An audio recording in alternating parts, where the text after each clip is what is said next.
Hello students, welcome to another video session from Karin's Biology. In this session, we are going to learn about endoplasmic reticulum. We are going to learn about the structure and functions of endoplasmic reticulum. So let us start the session.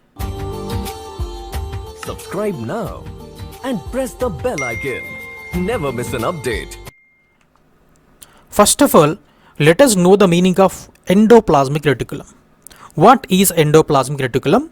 If you clearly observe in the name itself, it is given. So this is the combination of three different words. Endo, which means inside, plasmic, which means cytoplasm, reticulum, which means network or a net. So endoplasmic reticulum means a network of tubules which are present in the cytoplasm, inside the cytoplasm. Right? That's the meaning of endoplasmic reticulum. So let us see once again, a network of membranous tubules throughout the cytoplasm of a eukaryotic cell, continuous with the nuclear membrane. So what do you understand by this? It is a network of membranous tubules. You know that cell organelles, they are covered with membranes, and endoplasmic reticulum is also not an exception. Endoplasmic reticulum is nothing but membranous tubules or membrane bound tubules. So what are these tubules? Tubules are small tube-like structures that are formed by plasma membrane. Okay, and where are they present? They are located in eukaryotic cells. Remember this point. Endoplasmic reticulum is present in eukaryotic cells and it is absent in prokaryotic cells. Which type of eukaryotic cells? It is present in both plant cells as well as in animal cells. Okay, and where is it located? As the name suggests that it is located in the cytoplasm. Okay, how it is present in the cytoplasm means it is present in the form of tubules. Tubules, in a sense, thin tube-like structures which are made up of plasma membrane. Let me show you that. This is the nucleus. As we discussed in the previous class about the complete structure of nucleus, the nucleus is covered or surrounded by two layers, which is nuclear membrane. Two layers of plasma membrane covers the nucleus, which forms the nuclear membrane. And also you can see in this picture, this is the nucleus, this is the nuclear membrane. And what's happening? You can see that outer nuclear membrane is protruding outwards. Can you see over here? This is the inner nuclear membrane, whereas the outer nuclear membrane, it is protruding and producing some tube-like structures which are branched and which are extending into the cytoplasm. Right? So this network, and how is it appearing? These tube-like structures are interconnected, they have branches. Altogether, these tube-like structures are appearing in the form of a network. So it is appearing in the form of a net. I think you have seen the net, right? So that's why it is named as reticulum. Reticulum means net. Okay, and where is it located? You have seen here that it is formed by outermost nuclear membrane, extends into cytoplasm, so it is present in plasma, that is cytoplasm. Okay, and within the cytoplasm, that's why it is named as endoplasmic reticulum. Within the cytoplasm, it is present and it is continuous with the nuclear membrane. So I told you just now that nuclear membrane continues, especially the outer nuclear membrane continues, protrudes into cytoplasm and forms the branches, a network of flat tube-like structures called endoplasmic reticulum. Okay, so you can clearly see in the next paragraph, the endoplasmic reticulum is the large network of membrane bound tubes and sheets. It looks like long tubules or round or oblong bags, which are also called vesicles, right? So this is, you can also see small structures here which are called vesicles, and sometimes endoplasmic reticulum may also form sheets. Okay, as you can see over here in this picture, this is the nucleus, and outer membrane of nucleus has extended into cytoplasm, protruded into cytoplasm in the form of a network of sheets. Can you see? So this is the 2D picture which appears like this, but if you observe the 3D picture of endoplasmic reticulum, this is how it appears. So what do you see here? The outer membrane has extended into cytoplasm and it is just like that of sheet, whereas this part of the endoplasmic reticulum is in the form of tubes, right? So that means there are two portions of endoplasmic reticulum within the cytoplasm. The endoplasmic reticulum, which is closer to the nucleus, it is in the form of sheets. You can see here flat structures called sheets, whereas the endoplasmic reticulum, the portion of the endoplasmic reticulum which is somewhat away from the nucleus and towards the cell membrane, this is the portion of the endoplasmic reticulum which is in the form of tubules, right? And some other parts also may be in the form of small bag-like structures which are also called vesicles. Okay, so that's about the structure of endoplasmic reticulum. The membrane of the endoplasmic reticulum is similar to plasma membrane. As I have mentioned just now that all cell organelles within the cell, they are covered with plasma membrane. Okay, the structure of plasma membrane is same for all of the cell organelles as it is made up of phospholipids. Okay, phospholipids are arranged in the form of a lipid bilayer. Okay, that's about the structure of endoplasmic reticulum. Now let us see what are different types of endoplasmic reticulum. So there are two types of endoplasmic reticulum. Let us see what are they, and basing on what they are classified, that also I am going to tell you. What are they? The first one is rough endoplasmic reticulum, which is abbreviated as RER. Okay, and the second type of endoplasmic reticulum is called smooth endoplasmic reticulum, abbreviated as SER. Now let us see what is this rough endoplasmic reticulum and smooth endoplasmic reticulum, why it has been named so. First one, rough endoplasmic reticulum, or otherwise called RER. It appears rough under electron microscope because it has particles called ribosomes attached to its surface. So you can look in here in the picture. This is the nucleus. The outer nuclear membrane has protruded into the cytoplasm and formed several sheet-like structures called endoplasmic reticulum. But if you look at this portion of the endoplasmic reticulum which is near to the nucleus, you can see some dot-like structures which are attached to the endoplasmic reticulum, surface of the endoplasmic reticulum. Can you see over here? Again, there are some red colored circles attached to the surface of the endoplasmic reticulum. And what do you think these round structures here? These structures that are attached to the surface of this endoplasmic reticulum are called ribosomes. So what is happening here?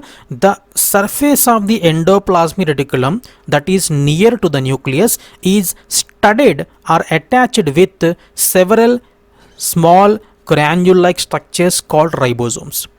Okay, and as the ribosomes are attached to this surface, what happens? If you pour sand on the smooth surface, that smooth surface become rough, right? In the same way, due to the attachment of these small granule-like structures called ribosomes, the surface of this endoplasmic reticulum now has become rough. Okay, that's the reason why it appears rough under electron microscope when observed. Okay, and as it appears rough, this is named as rough endoplasmic reticulum. I hope that you understood now. Okay, now let us learn about the second type of endoplasmic reticulum called smooth endoplasmic reticulum. Areas of endoplasmic reticulum that do not have attached ribosomes are called smooth endoplasmic reticulum. So right over here you can see this is rough endoplasmic reticulum which is near to the nucleus, whereas the part of the endoplasmic reticulum that extends into cytoplasm and which is far away from the nucleus, it doesn't have any ribosomes attached to it, right? Can you see? So this part has granule-like structures attached, whereas this portion of the endoplasmic reticulum, it does not have any ribosomes attached to it. As a result, its surface is smooth. You can clearly notice that its surface is smooth, which is different from the surface that you have seen just now in case of rough endoplasmic reticulum. Okay, and why it is smooth? It is smooth because there is nothing attached to the surface, hence it is smooth. And as it is appearing smooth, it has been named as smooth endoplasmic reticulum, right? Okay, this is one more picture that shows the rough endoplasmic reticulum and smooth endoplasmic reticulum. But there is a strange thing that you can notice over here. This is the rough endoplasmic reticulum to which the granule-like structures or ribosomes are attached, and this part of the endoplasmic reticulum is called smooth endoplasmic reticulum, where there are no ribosomes attached. But there is one more difference that you can clearly notice, that the rough endoplasmic reticulum, it's appearing in the form of sheets. Okay, whereas the smooth endoplasmic reticulum, it's appearing more in the form of tube-like structures called tubules. Okay, that is one more difference between rough endoplasmic reticulum and smooth endoplasmic reticulum. Now let us further proceed and find out what are the functions of ER. So the first function is, this network of ER creates passages within the cytoplasm for the transport of substances from one part of the cell to other part of the cell. That is, between various regions of the cytoplasm or between cytoplasm and nucleus. It's very simple. I told you already that it is the network of tube-like structures. You have seen here in this 3D picture, these are the sheets near to the nucleus. There are like tube-like structures, and these sheets, they have some space in them. This is the tube-like structures, and the inner part is hollow actually. You can also see over here this endoplasmic reticulum, the inner part of the endoplasmic reticulum, right? So the middle part is actually hollow. This portion of endoplasmic reticulum is called lumen of the endoplasmic reticulum. So lumen is the empty space or the space present within the endoplasmic reticulum. So this is the reason why this endoplasmic reticulum is connected to the transport of substances. That's why endoplasmic reticulum is able to transport the substances from one part of the cell to other part of the cell. Okay, so this type of transport is called intracellular transport. Are you getting my point? This type of transport is called not intercellular, it is called intracellular. Intracellular in a sense that it is able to transport the substances intra-cell. That means within the cell. From one part, suppose if something has to be transported from within the nucleus to outside, it can be transported through this endoplasmic reticulum, through the lumen of the endoplasmic reticulum. So that is the reason why the first function of the endoplasmic reticulum is to transport the substances from one part of the cell to other part of the cell. Okay, and it will also be able to transport the substances between the cytoplasm. You see that the fluid part of the cell is called cytoplasm. Between the cytoplasm and nucleus also it is able to transport the substances. Okay, now let us see what is the second function. Rough endoplasmic reticulum have ribosomes attached to its surface, and it helps protein manufacture in a cell. This is one of the most frequently asked question about endoplasmic reticulum, particularly about rough endoplasmic reticulum. Now we are talking about the function of rough endoplasmic reticulum. The rough ER, it has ribosomes attached to its surface. Okay, and the most important thing that you have to know about ribosomes is that ribosomes are involved in the preparation or manufacturing of proteins in a cell, which is also called protein synthesis. Okay, students, you have to understand the fact that cell is a factory, and within the cell various metabolic activities are going on. Among that activities, one such activity is synthesis of proteins and synthesis of lipids. Okay, so among them, synthesis of proteins is done by ribosomes with the help of endoplasmic reticulum. So in other words, the rough endoplasmic reticulum that is studded with ribosomes, it is directly involved in protein manufacture. Okay, so this is the second function of ER.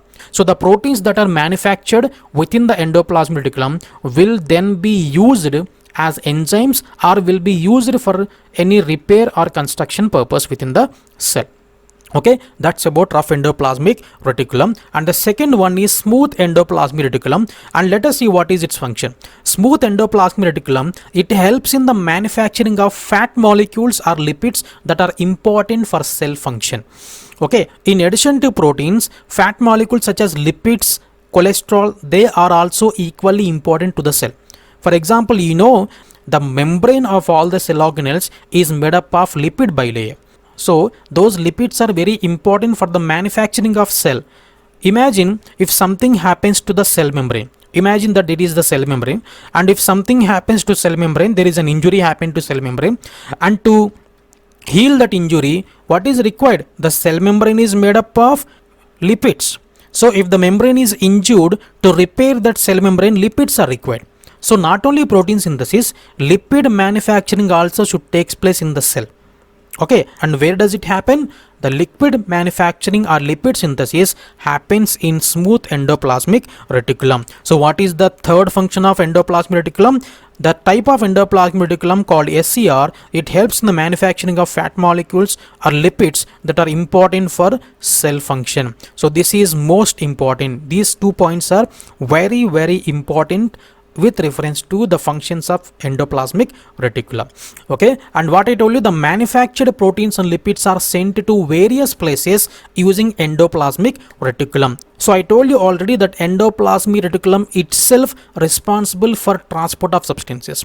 So proteins that are prepared in the endoplasmic reticulum, lipids that are formed or prepared in the SCR, they will be transported by the same SCR to the places where they are required. Okay, and some of these proteins and lipids prepared by RER and SCR, they help in building the cell membrane. Just now I have mentioned that if something happens to cell membrane, that must be repaired, and for that repairing mechanism, lipids and proteins are required, which will be prepared by rough ER and smooth ER. Endoplasmic reticulum functions as cytoplasmic framework, providing a surface for some of the biochemical activities. I told you that it is extending into cytoplasm, and in such a way as ribosomes are attached to it, it is involved in the protein synthesis and lipid manufacturing. It is actually providing the cytoplasmic framework. It is providing the space for the occurrence of some of the biochemical activities such as protein synthesis and lipid synthesis. And about smooth endoplasmic reticulum, an important thing, very important thing is that in vertebrate cells, like we are vertebrates, in vertebrate cells, smooth endoplasmic reticulum plays an important crucial role in detoxifying many poisons and drugs. Toxins are nothing but poisonous compounds. If you happen to consume any poisonous compound accidentally, then that will be actually transported to the liver.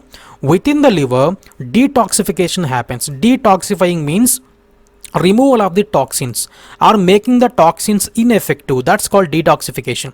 This detoxification is linked to smooth endoplasmic reticulum. Okay, so that's the another important function of endoplasmic reticulum. Particularly, smooth endoplasmic reticulum plays a crucial role in detoxification of some of the poisons or drugs that we take. We also take some of the medicines which may have some toxins or which may have some drugs, and they will be detoxified within the liver, because the cells in the liver, they have so much amount of smooth endoplasmic reticulum, because of which it is able to detoxify the drugs or poisons. Okay, so that is the function of smooth endoplasmic reticulum.